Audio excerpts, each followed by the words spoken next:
Imagine a brother so consumed by envy and greed that he not only betrays his family but murders the very person he should have loved the most. In this shocking tale, Lamar Carter, the younger brother, will stop at nothing to claim what isn't his, leading to a crime that will forever shatter his family. This story highlights the dark side of human nature, where greed and ambition overtake all sense of morality. Lamar's tragic descent into murder reveals how easily trust can be shattered, and how a person can destroy everything they hold dear in the pursuit of wealth. The consequences of his actions are far-reaching, with devastating fallout for everyone involved. Before we unravel this disturbing tale, like and subscribe to Crime Chronicles for more stories that expose the darkest corners of human behavior. Eugene Carter, a 42-year-old self-made CEO, had everything: wealth, power, and a thriving business. After the sudden loss of his wife, he found comfort in raising their only daughter, Maya, 18. With his wife gone, Eugene became even more determined to ensure Maya's future was secure. He decided to change his will, leaving everything he had to her, cementing his role as both protector and provider for her. His younger brother, Lamar Carter, 38, had always lived in Eugene's shadow. Despite his own attempts at business ventures, Lamar had never achieved the success Eugene had. Financially struggling and growing resentful of his older brother's accomplishments, Lamar saw Eugene's fortune as a constant reminder of his own failures. The gap between the brothers widened over the years, and Lamar's bitterness grew, especially now that Eugene had made arrangements to leave everything to Maya. Lamar's jealousy brewed quietly, but he couldn't shake the idea that he deserved more, he just needed the right opportunity. Lamar's financial struggles were quickly spiraling out of control. Over the years, his failed investments and poor business decisions had drained him of his savings, leaving him buried in debt. Desperate for a way out, he began to grow increasingly bitter, not only toward Eugene's success but also at the unfairness of his own life. The more Lamar thought about his situation, the more consumed he became by one thought: Eugene's wealth, his inheritance, was the only thing that could solve his problems. One evening, as Lamar overheard a conversation between Eugene and his lawyer about the recent changes to his will, a sinister idea began to form in his mind. He learned that Eugene had decided to leave everything to Maya, his only daughter. The decision didn't sit well with Lamar, who felt entitled to a piece of that fortune, believing he had been wronged by life. The more he thought about it, the more he realized that the only way he could get his hands on the money was through Maya. But how could he convince her to change the will in his favor? Lamar's initial plan was simple: marry Maya. At first, the thought of manipulating his niece into changing her father's will seemed absurd, but as the days passed, he became more determined. He knew it would take time to earn her trust, to worm his way into her life and make her believe that he was the only one who truly cared about her.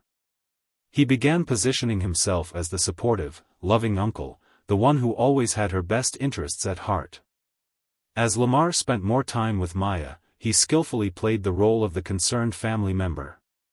He knew that Eugene's sudden passing had left her vulnerable, and Lamar began to use her grief to his advantage. He would invite her out for coffee, often telling her stories of their family's past, giving advice on how to manage her newfound wealth, and offering a shoulder to lean on. Maya, naive and trusting, began to open up to Lamar more, not realizing the darkness that lurked beneath his seemingly genuine concern. But what started as a calculated plan soon morphed into something far more disturbing. Lamar's feelings for Maya began to cross a dangerous line. His desire to manipulate her into changing the will began to blur with his own lustful obsession. He found himself lingering too long in her presence, staring at her when she wasn't looking, and feeling an uncomfortable stirring inside him whenever they were alone. He masked this growing obsession with more acts of kindness, but deep down, Lamar knew he was trying to seduce her, slowly and methodically. He used subtle manipulations, complimenting her appearance in ways that seemed innocent at first but carried a hidden edge. He would frequently tell her how much she reminded him of her mother, evoking feelings of warmth and nostalgia, all while making Maya feel special and admired. Lamar's insidious tactics had begun to work, and Maya, despite some odd feelings, dismissed any doubts she had. Lamar saw Maya's trust in him growing, but as his desire for her deepened, so did the complexity of his intentions. He convinced himself that if he could marry her, he could take control of the estate and secure the wealth he felt was rightfully his. He needed Maya to see him as the only man who could truly love and protect her, even as he slowly twisted their relationship into something darker. As Lamar spent more time with Maya, his manipulations grew increasingly insidious. He convinced her that their bond was pure, simply familial, while subtly undermining any doubts she might have. His tactics were smooth and calculated. He made sure to be there for her during moments of vulnerability, assuring her that no one understood her better than he did. Maya, still grieving the loss of her mother and living with the weight of the responsibilities left by Eugene, began to rely on Lamar more and more. He was always there when she needed someone to talk to, whether it was about the complexities of running a family business, or just listening to her worries about her late mother's legacy. Lamar framed every conversation as an act of kindness, a shared moment between family members, never once suggesting that his growing affections went beyond that of an uncle for his niece. But with each passing day, the tension between them became thicker. The compliments Lamar offered her became increasingly personal, his touch lingering a bit too long whenever he helped her with something, his stares more lingering, more intense. Maya was confused, unsure of the mixed signals she was receiving. There were moments when she felt strange about the way Lamar looked at her, but those thoughts quickly dissipated as he reassured her that he was simply concerned for her. He would often remind her of how much her father trusted him, how much her mother had trusted him, and how important it was for the family to stick together. Lamar had woven a careful web of affection and concern that Maya couldn't help but fall into, despite the fleeting moments of discomfort. Meanwhile, Lamar's true intentions were far from familial love. His obsession with Maya had reached a terrifying point. What had started as a plan to manipulate his niece into changing the will was now a full-fledged obsession. Lamar no longer cared about the money for its own sake, it was Maya that he desired, and in his twisted mind, marrying her seemed like the only way to achieve everything he had longed for. The fantasy he had built in his mind, that he could one day rule over Eugene's empire, had grown more and more real to him. But there was one obstacle left: Eugene. In Lamar's eyes, Eugene was the only thing standing in his way. He had to die for Lamar to marry Maya and gain access to the inheritance he so desperately craved. Lamar knew that Eugene, despite his wealth, was a man of integrity and had never suspected him of harboring such dark intentions. This naivety, however, made Lamar's path clearer. For days, Lamar's thoughts spiraled. He became fixated on the idea of murder.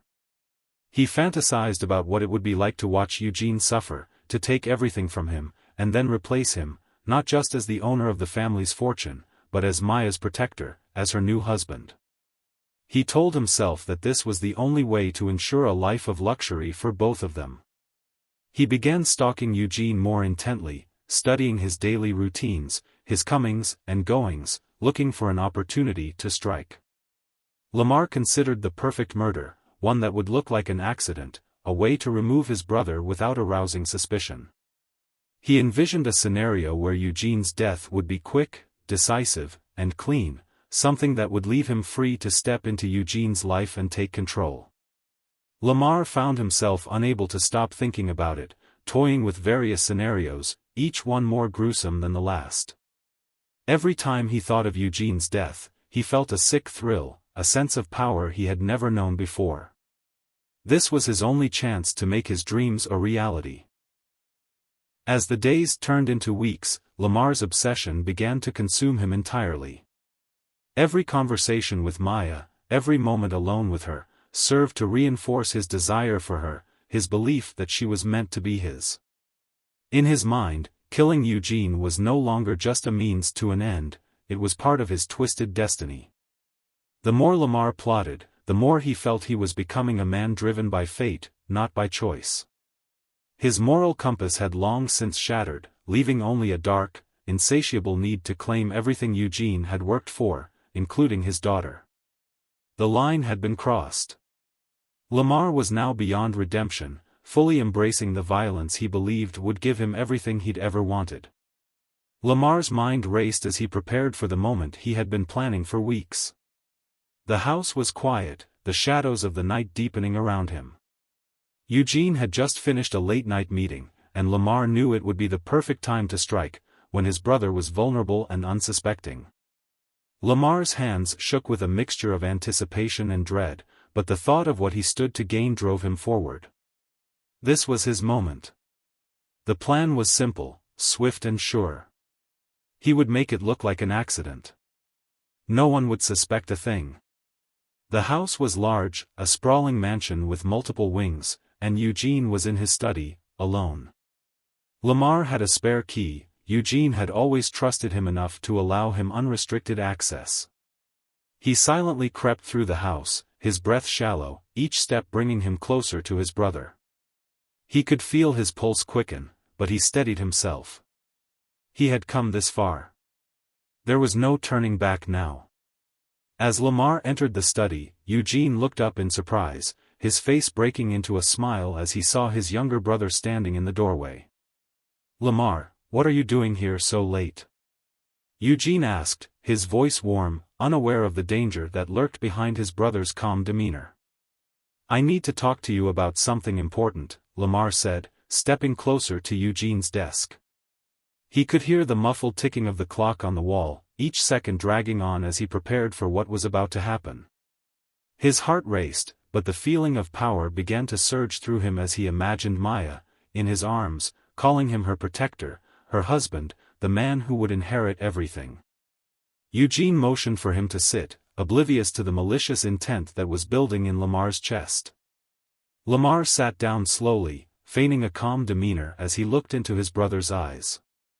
For a moment, Lamar hesitated. This was his brother, the man who had supported him, the man who had given him opportunities, the man who had everything Lamar had always wanted. But those thoughts quickly evaporated, replaced by the cold reality that Eugene was standing in the way of Lamar's dreams. Without warning, Lamar lunged forward, grabbing the heavy paperweight from Eugene's desk. He swung it with brutal force, the impact of the blow sending a sickening thud through the air. Eugene's face twisted in shock as he fell to the floor, a gurgling sound escaping his throat. Blood pooled around his head, staining the floor beneath him. Lamar stood over him, staring at the body, his heart pounding in his chest. The rage had taken over completely. Eugene's shock, his helplessness, it all added to the intensity of the moment. Lamar had crossed the line, and there was no going back. But even in the midst of his rage, Lamar's mind remained focused. He took a step back and surveyed the room, his breathing heavy, trying to regain some semblance of control. There was no time to waste. Eugene was dead, his wealth, his legacy, all of it would now belong to Lamar and, ultimately, to Maya. Lamar's vision of their future together danced in his mind, a life of luxury, power, and control. But that vision was now tainted with the blood of his brother. Lamar moved quickly, wiping the blood from the paperweight with a cloth he found on Eugene's desk. He wiped the blood from his hands as well, his mind working in overdrive. He needed to cover this up, to make it look like an accident. He knew that if the police suspected foul play, it would all unravel. Eugene's death needed to look like something else, a tragic fall, an unfortunate mishap. Lamar hurried to the staircase, positioning Eugene's body as if he had fallen, his legs twisted at an awkward angle. With the body in place, Lamar took a deep breath. His hands were still trembling, but he knew what needed to be done. He called Maya, his voice calm and smooth, as if nothing was amiss. "Maya," he said, "I think something's happened to your father. I've found him, and it doesn't look good. You need to come home immediately." His voice was laced with feigned concern, every word crafted to make her believe that the tragedy had been a random accident. When Maya arrived, she was immediately hit with the sight of her father's lifeless body sprawled across the floor. Her eyes filled with confusion, horror, and disbelief as she collapsed beside him. Lamar stood at a distance, his face a mask of shock and sorrow, but inside, a sense of triumph began to bubble up. He had done it. The plan had worked. Eugene was dead, and the inheritance, the life he had always craved, was now within his reach. As the paramedics arrived and pronounced Eugene dead at the scene, Lamar remained calm, hiding the swell of emotions that churned inside him. He watched as Maya was escorted from the room, her heartbroken sobs echoing in his ears, but all he could think about was the future, his future. Lamar knew that the next step was to get Maya to grieve, to convince her that everything they had been through together, all the time he had spent supporting her, meant something more. She would be his. And the wealth that had once belonged to Eugene would be his, too. But even as he reveled in the thought of his success, a creeping dread began to gnaw at him. Lamar had killed his brother, but now, he had to manipulate Maya. The consequences of his actions were far from over, and the web of lies and deceit that he had spun would soon come crashing down. Lamar sat in his office, poring over the financial documents he had stolen from Eugene's office. His hands trembled as he flipped through the stacks of paperwork, expecting to find millions, money that would grant him the life of luxury he had always wanted. But as he scanned through the numbers, a sinking feeling began to take over. The grand empire his brother had built, the wealth he had assumed would be passed down to him, was a lie. Eugene's company had been in ruin for years. There were notes about failed investments, risky ventures that had left him drowning in debt. Lamar's heart sank as he discovered that his brother had been using his own assets to cover personal loans and keep the company afloat, barely managing to scrape by. Eugene had borrowed against his estate, used life insurance policies to pay off mounting debts, and had siphoned money from his savings accounts just to keep the business alive. All the while, he had planned on repaying those loans once the company recovered. But recovery never came. Lamar slammed the papers down onto the desk, his mind spinning. The fortune he had killed for didn't exist. There was nothing left but debts and liabilities, all tied up in his brother's failing company. The inheritance that he had thought would give him everything was now a cruel joke. His rage boiled over, his desperation growing by the second. He had killed Eugene, killed his brother for nothing. The wealth he had envisioned slipping through his fingers like sand, Lamar's greed now threatening to consume him entirely. In the midst of his panic, the police investigation continued to unfold, and the case surrounding Eugene's death was far from over. Detectives had grown suspicious. Despite the initial signs of an accident, Eugene's body found at the bottom of the stairs, the autopsy revealed something chilling. Eugene had died from blunt force trauma to the head, and the coroner confirmed that the trauma occurred before the fall, not as a result of it. That revelation cast serious doubt on Lamar's version of events, making the murder seem less like an accident and more like a carefully staged crime. Detectives had already started to question Lamar's behavior. He was the first to find Eugene, yet his eagerness to take charge of the situation, his rapid attempts to manipulate Maya, seemed suspicious. His presence at the scene, paired with his rapid emotional response, caught the detective's eye. Rose began to dig deeper into Lamar's finances, his background, and his relationship with his brother, but the more she uncovered, the more the pieces didn't add up. Lamar's desperation, his secretive behavior, and his sudden wealth of knowledge about Eugene's finances began to paint a picture of motive, one that Lamar could no longer ignore. The detectives returned to Eugene's mansion with a new lead. Armed with new forensic technology, they used a blue light to reveal hidden traces of blood that had been wiped clean from the floor. The glowing light illuminated what Lamar thought he had gotten away with, the bloody handprints and smears near Eugene's desk, where the murder had occurred. The murder weapon, a paperweight that had been carelessly wiped, still bore traces of Eugene's blood. It all pointed back to Lamar. Within hours, Lamar was arrested, his world crashing down around him. The guilt, the frustration, and the overwhelming weight of his own lies suffocated him. He tried to rationalize it, he was desperate, he had done what he thought was necessary, but deep down, he knew there was no justification for what he had done. Eugene was dead, and now, so was Lamar's future. But even before his arrest, Lamar's life did not improve. His financial struggles continued, and the pressure of his mounting debts left him vulnerable. Loan sharks and creditors began to circle, demanding payments he couldn't make, threatening him with violence and further ruin. Lamar's world, once filled with promises of wealth and success, had turned into a nightmare.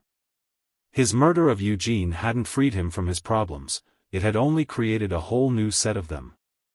When Maya learned the truth about her uncle Lamar's role in her father's death, she was overcome with disbelief and horror. The man she had trusted, who had manipulated her into believing his affection was genuine, had not only betrayed her but also murdered her father for his own selfish gain. Her heart shattered as the realization sank in, and the anger she felt toward Lamar was overwhelming. She felt an intense sense of violation, unable to comprehend how the man who had played such a significant role in her life could be capable of such monstrous actions. Her grief was compounded by guilt. She had been blind to the signs and had allowed herself to be manipulated. Maya's world crumbled as she grappled with the devastating truth of her uncle's betrayal and the loss of both her father and her innocence. As the investigation and trial continued, Lamar's fate was sealed. The court sentenced him to life in prison for the murder of his brother, the greed that had driven him to kill now haunting him from behind bars. The money he had killed for never came.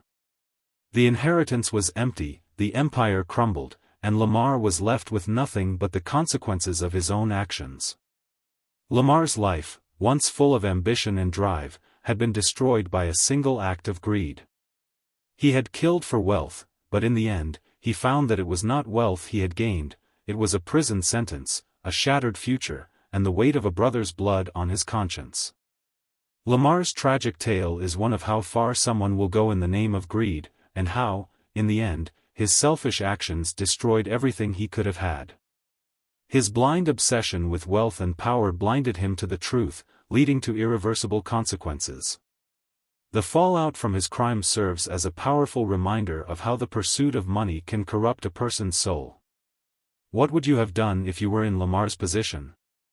Do you think he ever truly understood the consequences of his actions? If this twisted tale left you speechless, hit that like button and subscribe to Crime Chronicles for more stories that unravel the deepest betrayals and darkest secrets.